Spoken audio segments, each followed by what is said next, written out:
Hey guys, welcome back to the Friday Live podcast. Tim's back today. Say hi, Finally. Tim. Hi, Tim. Um, what's going on, man? How long's it been since I've been here?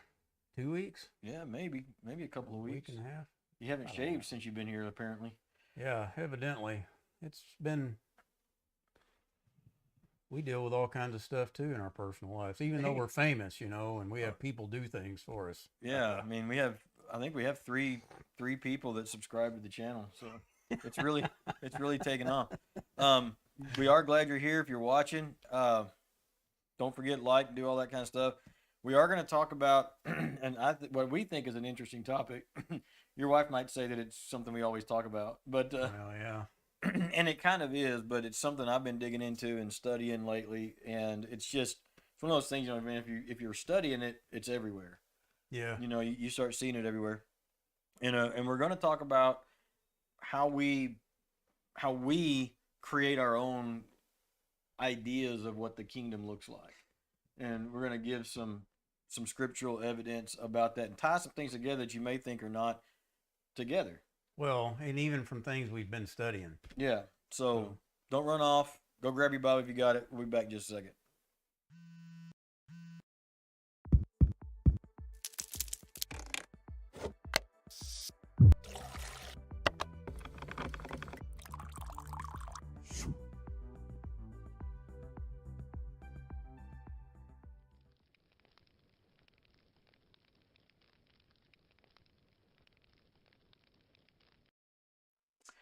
All right. Um,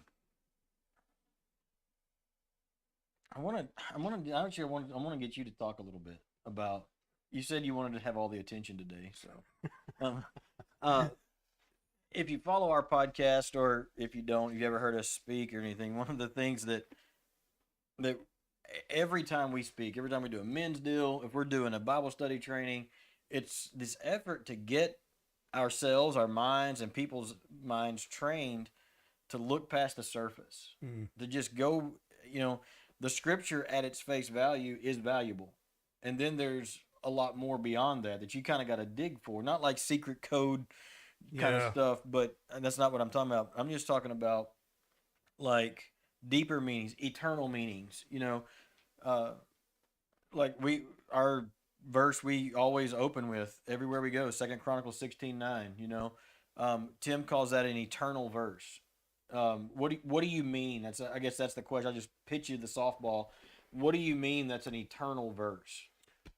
Well, an eternal verse is kind of like, or for me anyway, it's as you read through the scriptures, there's things that I'll see, and not on a one-time event. Usually, this is God really didn't pull that out till after I'd been studying for a Mm, while, I guess.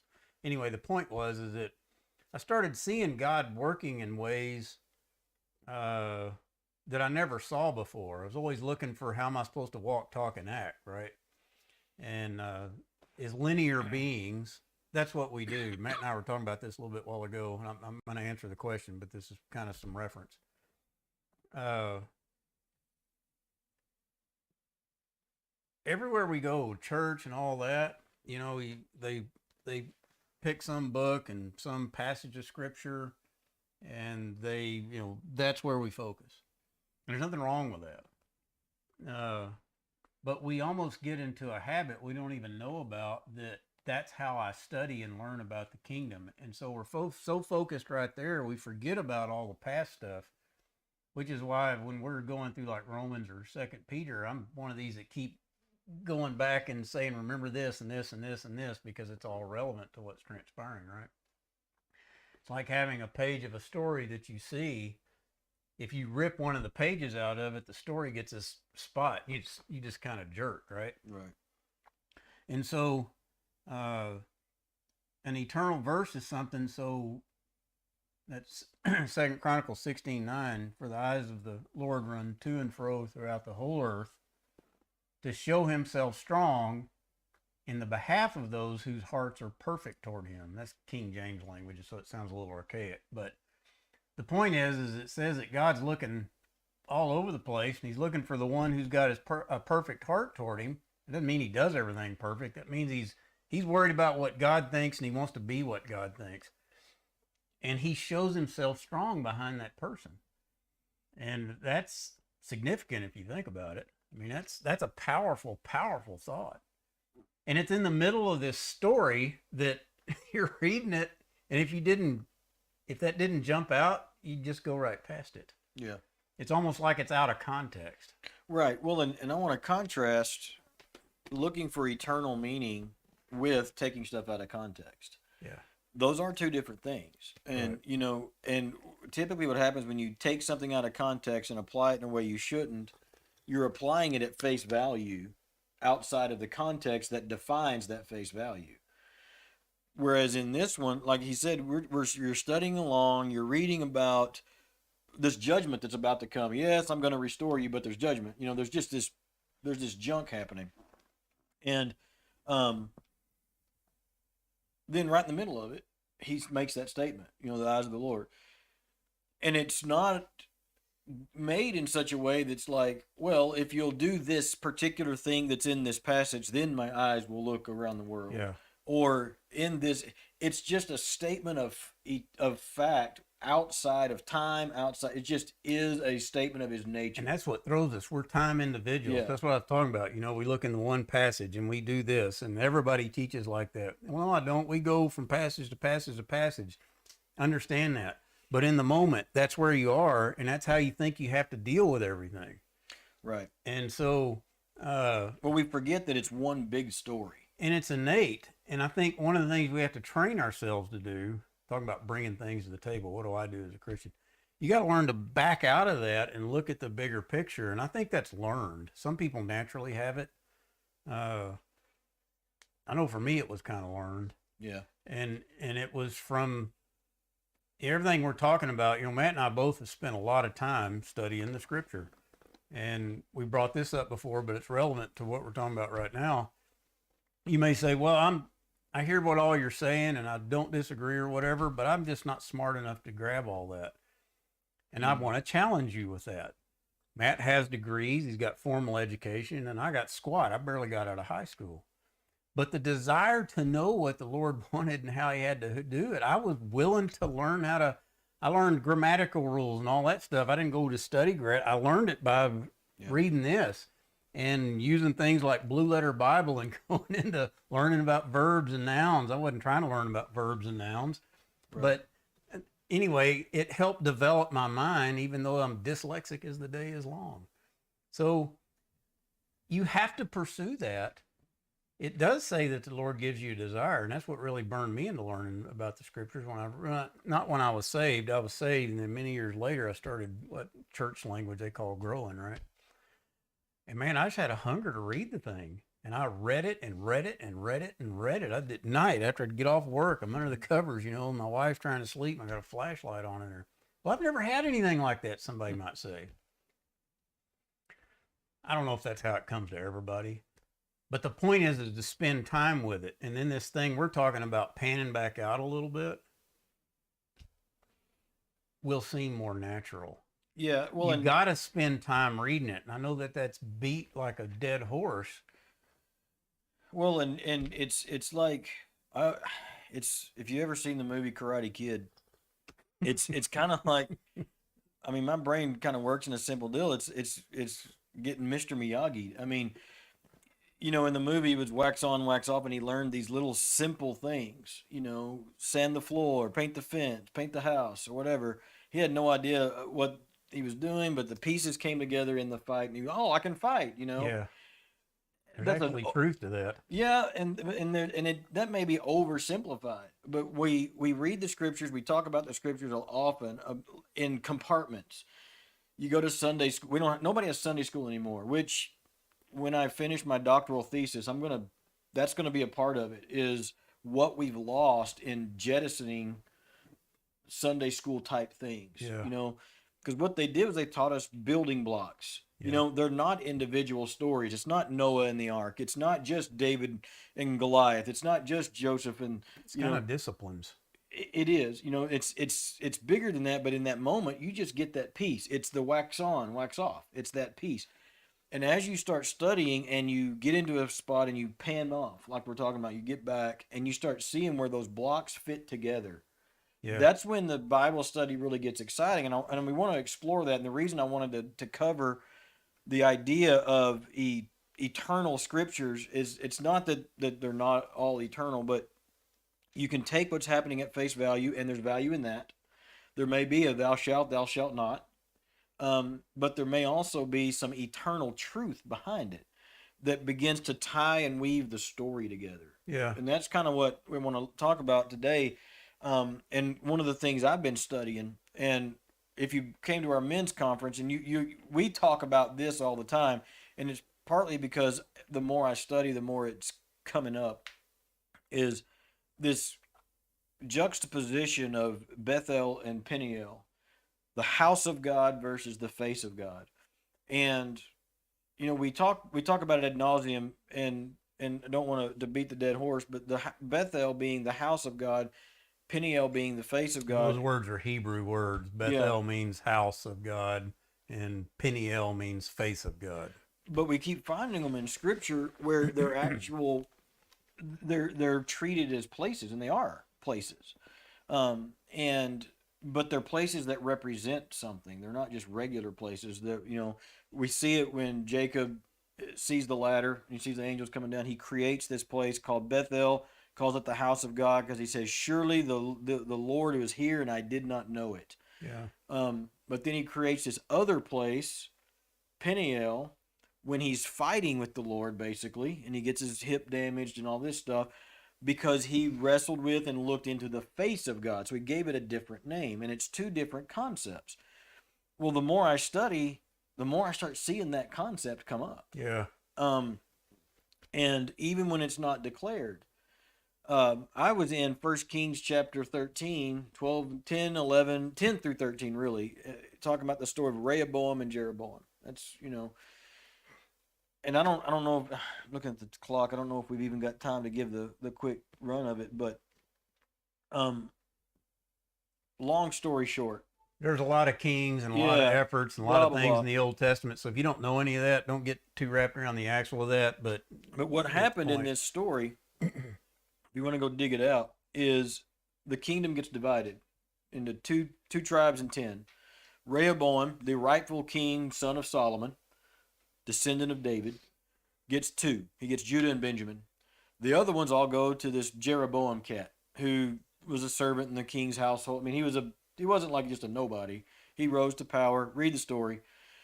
And actually a prophet came to him and said, "You're going to get this, and I'm going to rip apart the kingdom from Rehoboam," because he had his own troubles.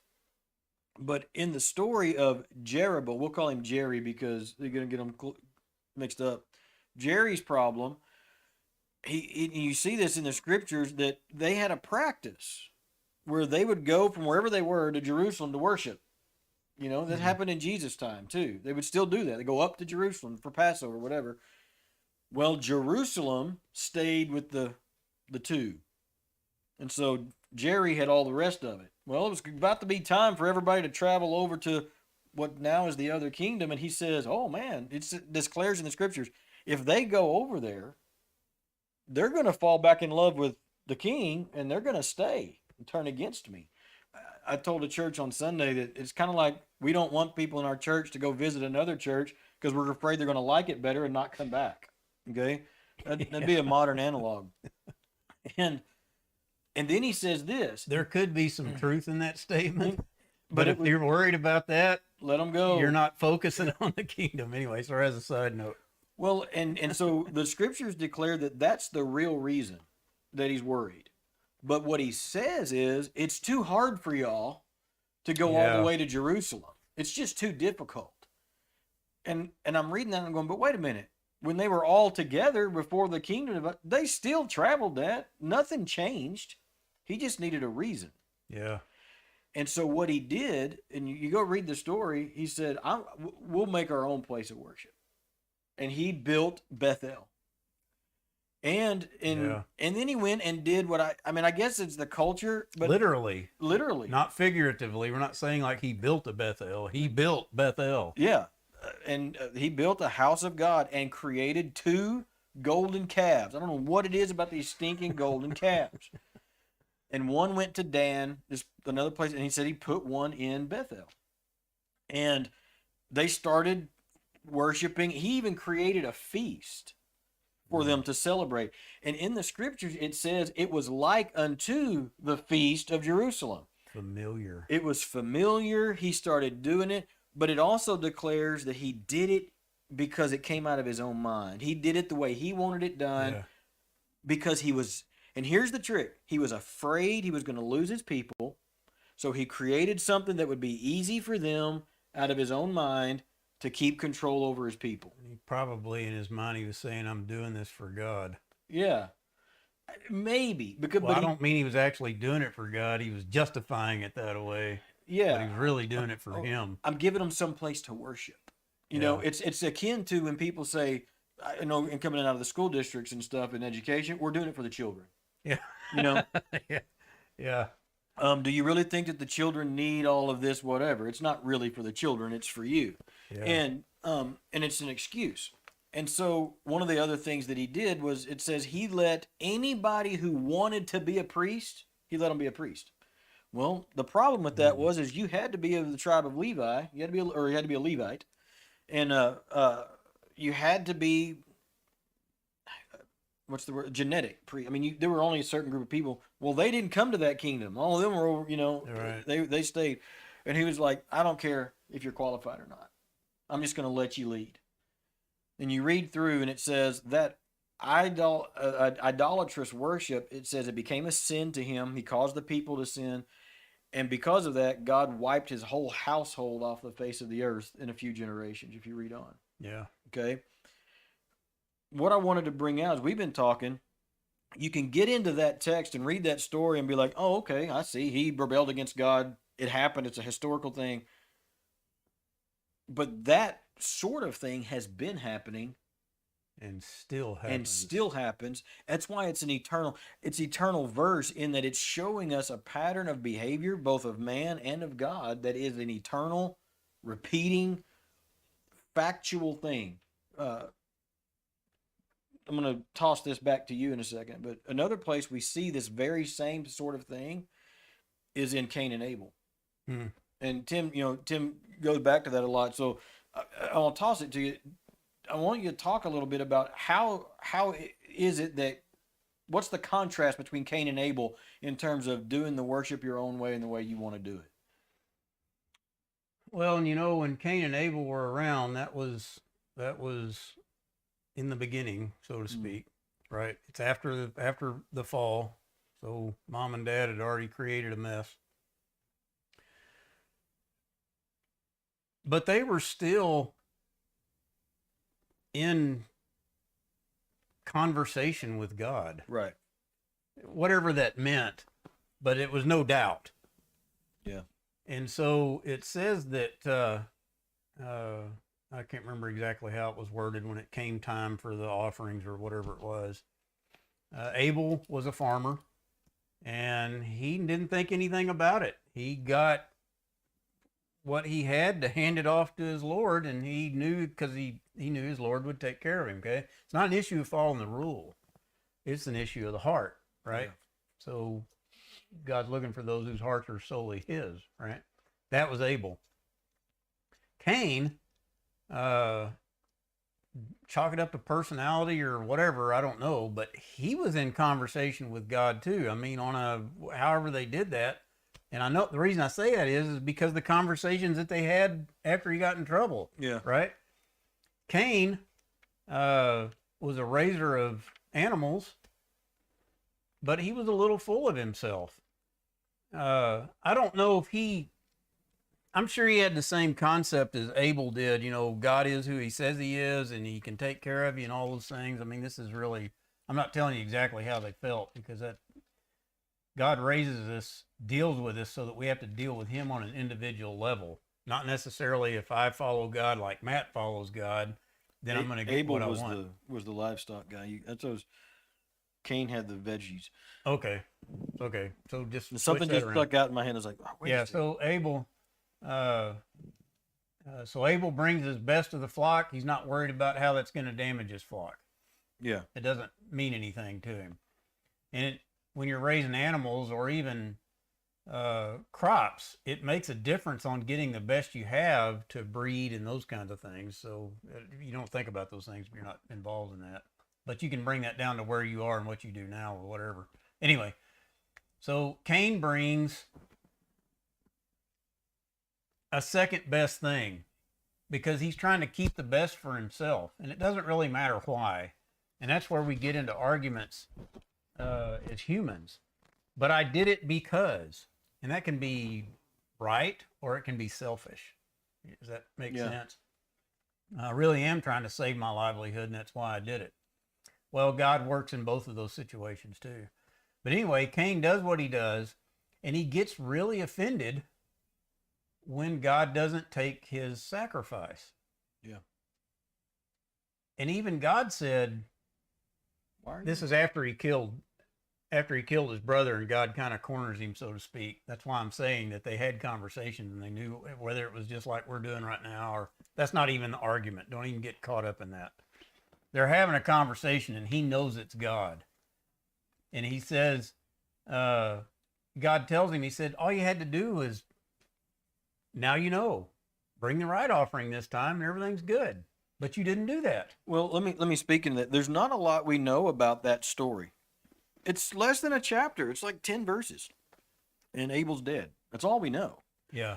And we don't know how they knew or how they knew what they were supposed to do. That we don't know. It doesn't tell us. Those conversations. I don't know what that looked like. It doesn't matter. But they had them evidently. But they had them because it's interesting when he says Abel presented an offering from his flock and Cain presented an offering from his produce. Yeah. God didn't want the produce. He wanted the animal sacrifice. Theologians will tell you, many of them, that's a tie back to when God sacrificed the animals to cover Adam and Eve. That now we have blood sacrifice. It's got to be in there. So that's what he wanted. Whether, some of that's speculation because that's not necessarily in the text, except for the fact that the animal one was good, the fruit one or the vegetable one was bad. That's it. Well, like Tim said, he gets all offended. Why don't you accept he got personally offended. Yeah. Actually, the CSB says Cain was furious and despondent. I mean, he wasn't just irritated. He was flabbergasted. I mean, he was wound tight.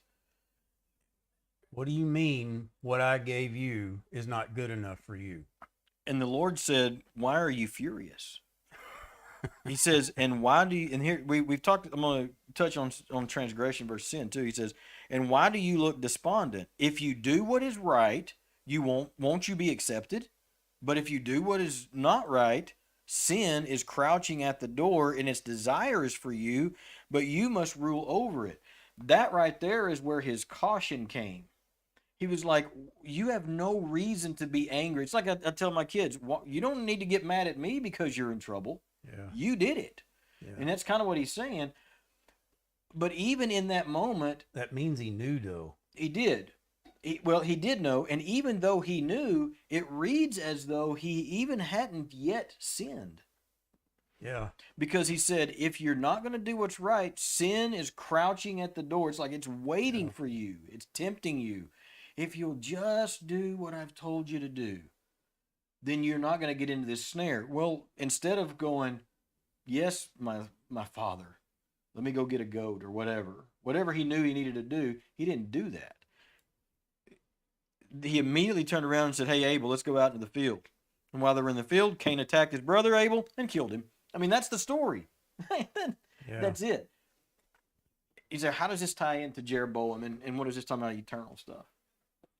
God had prescribed a way of worship. And don't get caught up on it wasn't about the rule. You said that. It wasn't necessarily about, did you get everything just right? It was that God had given a directive. Yeah. However he gave it, however they received it. And when he gives things, they're natural. What do you mean by that? Well, the Bible says that eternity has been implanted into the heart of man. Ecclesiastes 3. Yeah. That means you're almost kind of hardwired to be able to accept and understand the things of the kingdom. Right. God speaking. And what I mean by natural, it's natural within the knowledge that he's given you to know how you need to respond. But then your own nature kind of gets into that, and I'm not really ready to get rid of that yet. And there's other examples that we could pour out about that in the New Testament too. And it sounds like we're guessing on what happened here, but the point is that God wouldn't even have that conversation with him if he didn't know. Right. Well, yeah, there was a rhetorical question. Yes. Why are you mad? You knew, you tell your kid, be home at 10. They come home at 11 and get grounded, and they're like, oh, why are you surprised that you got in trouble? You broke curfew. That's the characteristic of what's happening. That's exactly what happened. That's what I mean by when he got personally offended. He got caught, and he didn't want to have to deal with the consequences of it. It's embarrassment. It's yada, yada, yada. And you even hear people, you shouldn't embarrass people. Well, yeah, you don't go out and purposely try to embarrass them, but it's going to happen. Well, and he took it a step further by committing a much more heinous act of murder. It's because he was holding on to that. That's right. I'll do what I want to do. And that's where this ties together. We say this all the time. There's one thing God does not take away from us, and that is the right to reject him and the right to ourselves. Yes. And I'm drawing a blank. The broad path and the narrow path, Matthew 7 is what I want to say. Oh, the narrow gate. Yeah. I'm drawing a blank on the reference, but all those people that get to the end of the path, didn't we do this and this and this and this and this? And he says, yeah, but I don't know you. Depart from me, you that work iniquity. They were zealous. They were thinking they were in the right path, but they weren't doing the weightier, meatier things in terms of a relationship with him. They weren't looking into his face. They were worried about the house, the Bethel. Well, and I would tell you it's even more subtle than that. Here's the point of everything we're telling you. We are telling you to study the scriptures, and we are telling you to find all those things, but this is about how you and I walk every day. Right. And so it's even more subtle than that. Jeroboam and them, he was making these places to worship and that kind of stuff. He was making it convenient. Yep. Now, I'm not telling you convenience is a bad thing. That's not what I'm getting at. But he was making it convenient because he was plotting in his mind, and that's when it became a sin to him. And it says he was making other people sin. And what that means is that they knew it was wrong. Yeah. But they were going, yeah, but this is so convenient. Look, I can still do God things. What I did over there. Yeah. And here's what, in Romans 1, it says that if you keep ignoring God long enough, he's going to let you go to that. So my point is that all these guys that even knew that, they got to a point where they really believed what they were doing was the right way. And you couldn't tell them any different. Yeah. But there was a place where they did. Yeah. And God was like, okay. Well, I was listening to sounds bad, but I was listening to a sermon just this morning from Cross Brand. I was telling you about Mike's sermon from Cross Brand, talking about the new America. And he's talking about just kind of the deterioration of our culture and all those kind of things. But the thing he said in there that, that impacted me on this topic is that God will, at some point, he'll just leave you to yourself. And that's a terrifying thing, to be left to yourself, because in Jeroboam's case, the result of that is his entire lineage, not just the house that he lived in there, but all of his descendants got subsequently wiped off the face of the earth because he wanted to do it his way. How do you tie these things together? Is there was a way to worship God in Abel and Cain's time. Yes. Abel went along with what God said to do. Cain, for whatever reason, and I glean from it is this: he would have had to have gone to his brother and taken an extra step to get the animal. Okay? So we're back to this convenience thing. Well, I'll just take what I've got. I know what I'm supposed to take, but I've got this other stuff, and that'll be okay. It's more convenient. And God's like, no, I don't accept that. That's not what I wanted from you. And in Jeroboam's deal, he was like, well, we're still going to worship. We're just going to do it over here. Yeah. So nobody has to travel.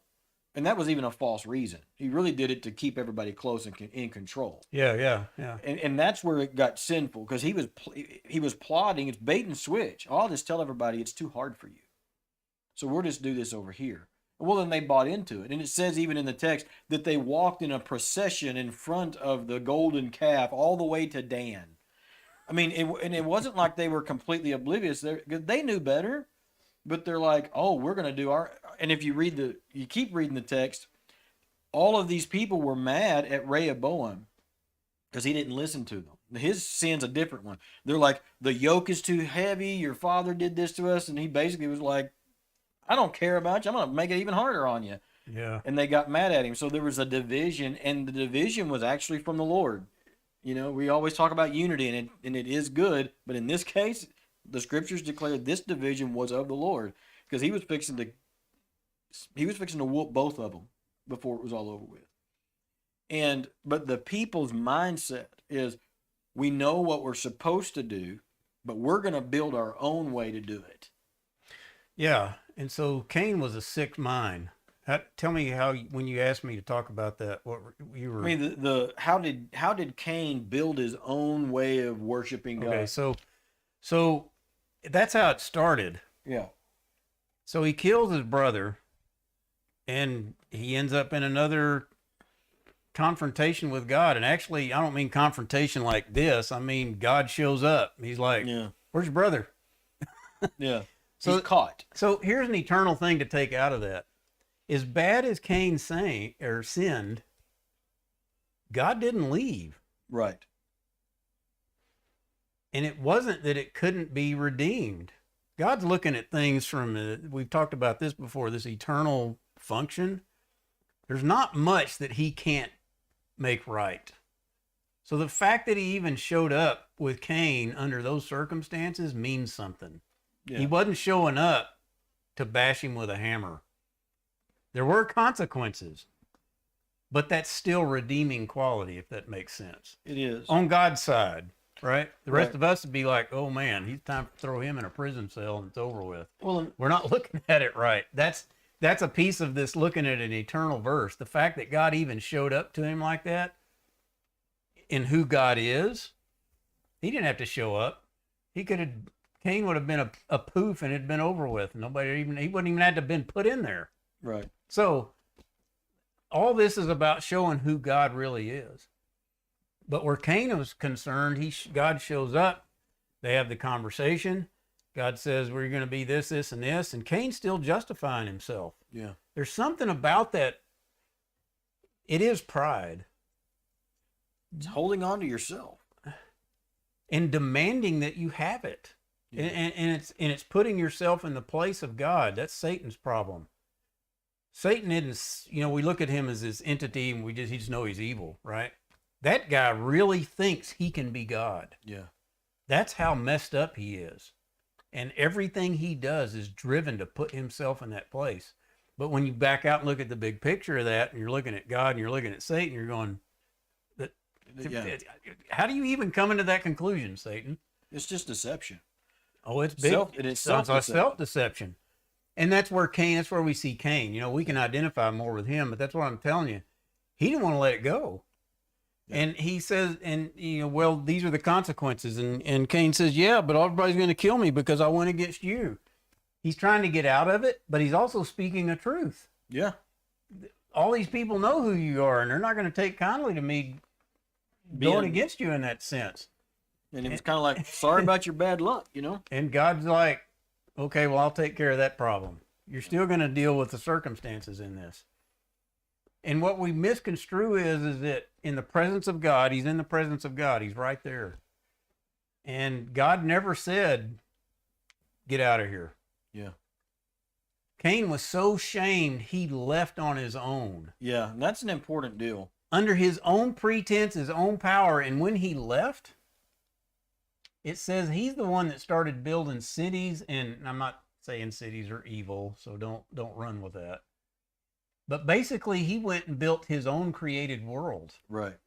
He made it how he wanted to do it, how he thought it should be done. And you can read how messed up that was, and you can fast forward and get to Sodom and Gomorrah, And Same you start story. seeing how that happened. Well, and then you get to Rehoboam and Jeroboam, and it even declares Yeah, same Jeroboam, it principle. says he did it how he wanted to in his mind. And Yeah. so there's this exaltation of self over what God's way. We see it in the Pharisees. They were given this little chunk of law and they created this big law, and then the law became the goal. That became the thing. They built it the way they wanted it. Jesus comes in and wrecks shop over them. Like, these are my chosen people. You're the descendants of Abraham, and he calls them all these ugly names because they built it the way they wanted it. And when we're talking about digging eternal things out of it, is we see that now. It's still happening. Yeah, well, and it's nature. It is, and that's the whole point. Is it's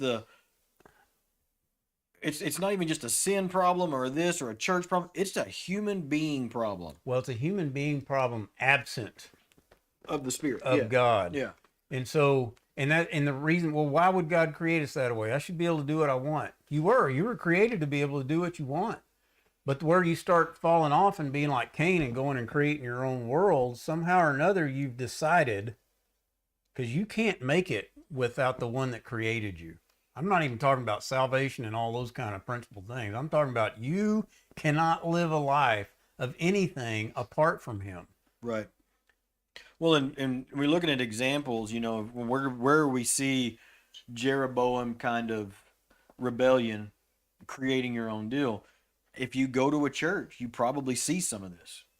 Oh, yeah. I grew up in the ultra conservative world where let me back up. I grew up in a world that had a group of people that were really, I call them the crazies, the ultra super fundamental whatever. We weren't in that space. We kind of carried some of the same labels, but there was even a separation from that, and the old way is the only way. The old way is the best way. Yeah. And we got to do everything the whatever the old way is. And for that group, it's whatever you were doing in the 50s. Yeah. For real. That's not a shot. That's just whatever church looked like in the 50s. And you had to wear, you couldn't wear modern clothing. You had to, and it wasn't like they wanted you to wear stuff from the 1800s. It was from the mid 1900s. That was the golden era. And so that was exalted. The Pharisees did it with tradition.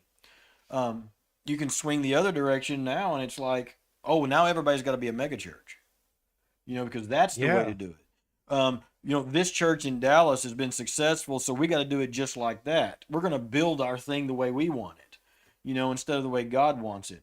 Or another flavor of that is, I don't want to do it like anybody's doing it. I'm going to just create my own thing. I quoted, I won't call his name on the podcast, but a pastor. He's a big deal. He's been famous. His church blew up. But I was listening to a recording of him speaking to his staff years ago, and he actually made the statement. He said, he just come to the faith. He said, I've never been a member of a church, never been in a church, so I thought the best thing I could do was start my own. That's the spirit of Jeroboam.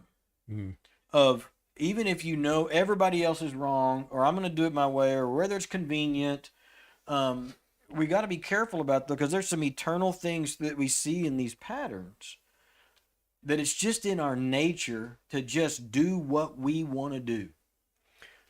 And you're going to do that. I want to lay that out there. Good or bad, you're going to do that. You were created to do what you wanted to do. It's the maturity part where you start connecting the thing. You know what?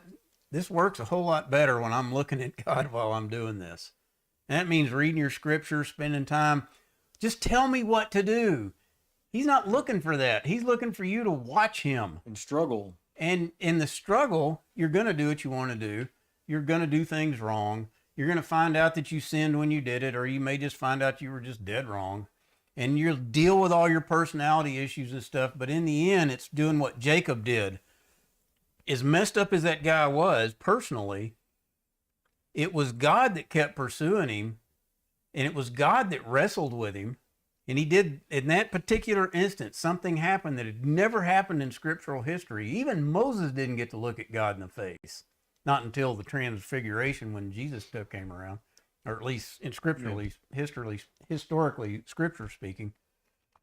But that's the first time that had happened. And that meant something to Jacob. And you say, well, I need God to wrestle with me. Well, I would tell you he's looking to wrestle with you, but you want it done under a given context. So you refuse Right. to do it. Right. And in all of that, I'm saying that. In the same thing with Cain, God never left. He kept pursuing. Yeah. He kept pursuing you, and you just don't want to. And at some point or another, sometimes, I don't know, I didn't know. Very humbly, I would tell you, my heart is perfect toward the Lord. But if you watched in all the circumstances I've gone through and stuff, you'd be like, he's hard-headed, and he's doing exactly what he wants to do. And then I find that God has been pursuing me anyway, and I just fall down and I want to do what he's got for me to do. And 30 seconds later, I'm over here trying to do something I want to do my own way. But overall, I've been able to discipline myself to start falling back where his face is. And it's a lot of times there's no rules there, because how he presented himself to Paul, or how he presented himself to Gideon, or all these people we're talking about, every time you look at those stories, he presents himself in a different kind of way, so to speak, but it's still him. Is that? It is. Well, and there's an old saying, and I'm going to get it wrong, but it's something to the effect of love God and do what you want. And Dan said that all the time. And the idea is that if you really love God biblically and wholeheartedly, and your heart is perfect toward him, you can do what you want, because according to James, sin comes out of the desires of the heart. What happens when you get your face in his face is what you want begins to change. And it begins to be what he wants and less of what you want. And somewhere out there, I haven't found it yet, there's this sweet spot of when your wants and his wants become the same thing, and he lets you walk before him.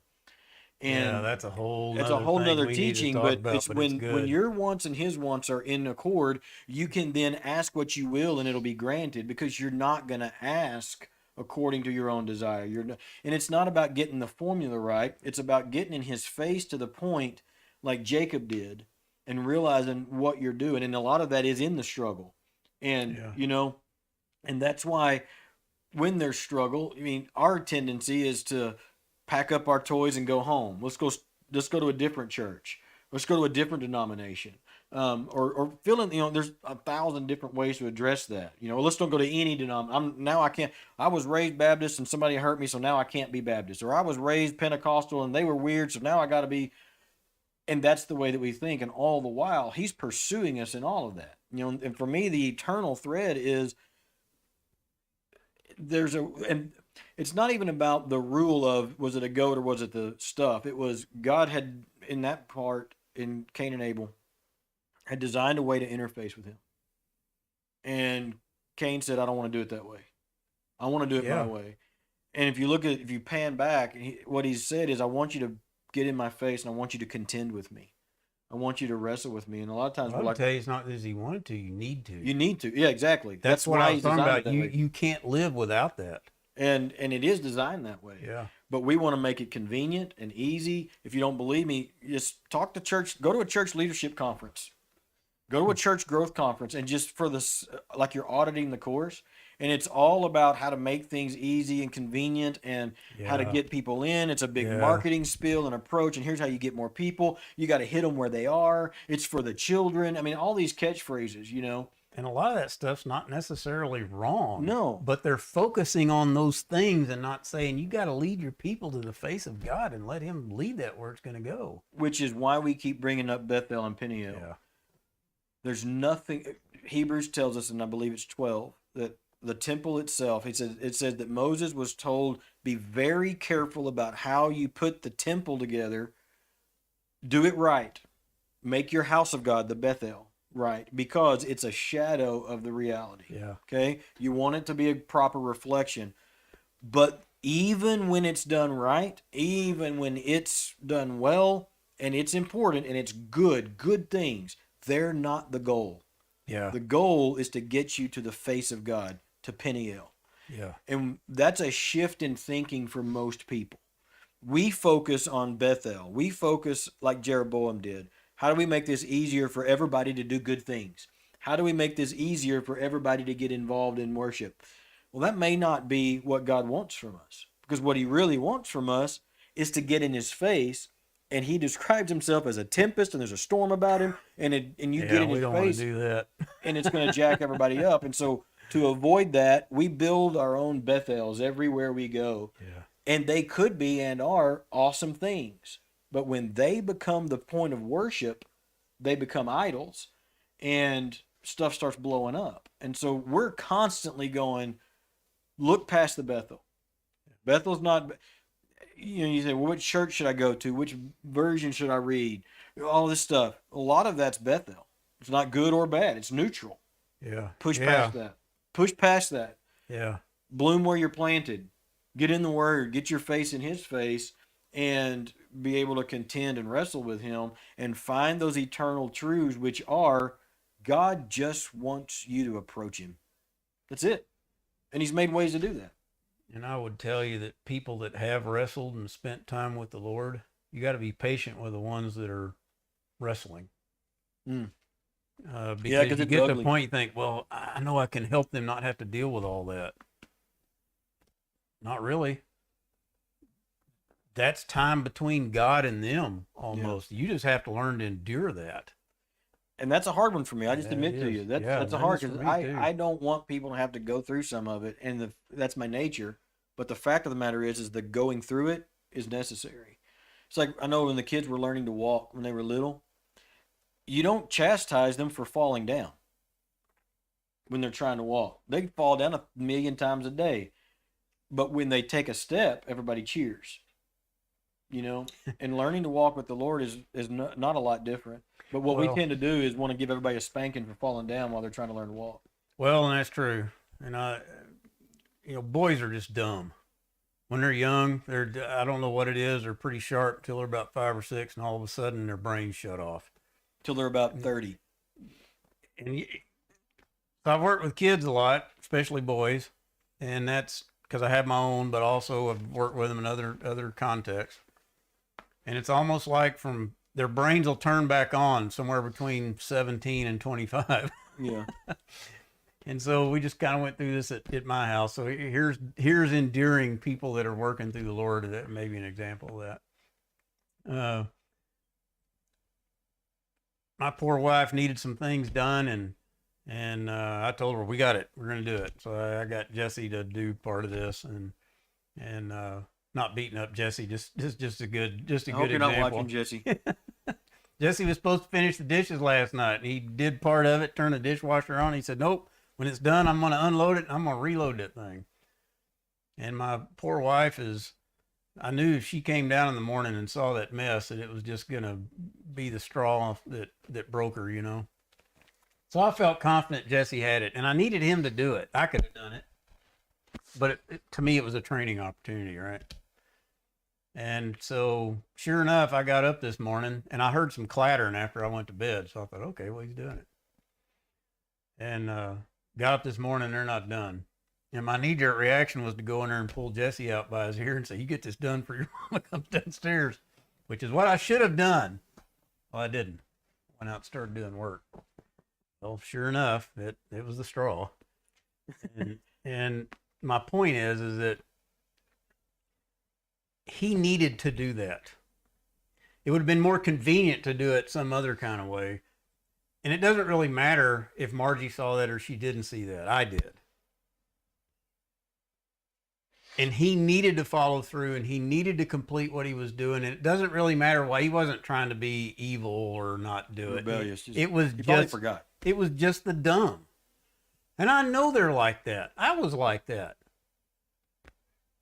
Was? But that is, nobody's talking to you.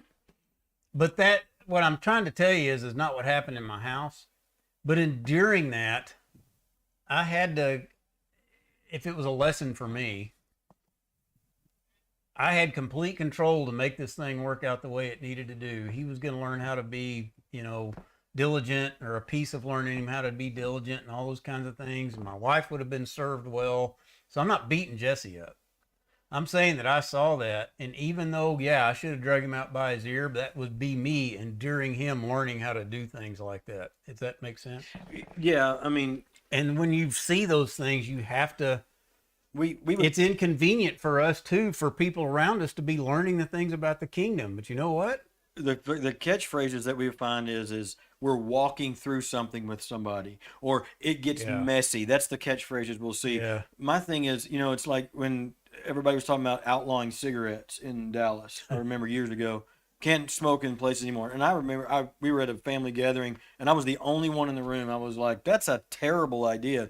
What do you mean? No, it's awful, and secondhand smoke's going to kill us. And I was like, I'm with you. I hate cigarettes. I'm allergic to it. It's awful. And I said, but freedom is messy. It is. And if you want to be free in one area and you start, I said, you just got to be careful when you start. And sure enough, here we are, and we have lost a lot of freedoms. Walking with the Lord is also messy. Well, that's the tempest. Yeah. In Psalms exactly. 50. And it doesn't mean that it's just you getting tossed around. Everybody around you is getting tossed around too. And you know what? I look at those things and I've learned this is an eternal thing. I read that thing in Psalms 50 where it says it's a terrible tempest around him. And the black and white people look at that and go, well, that's just the sinners. No, it's not. It's everything. It's everything. But now I look at that when I'm seeing chaos and all kinds of stuff, even if I'm all frustrated over it, I can pan back and go, you know what? God's working here. Yeah.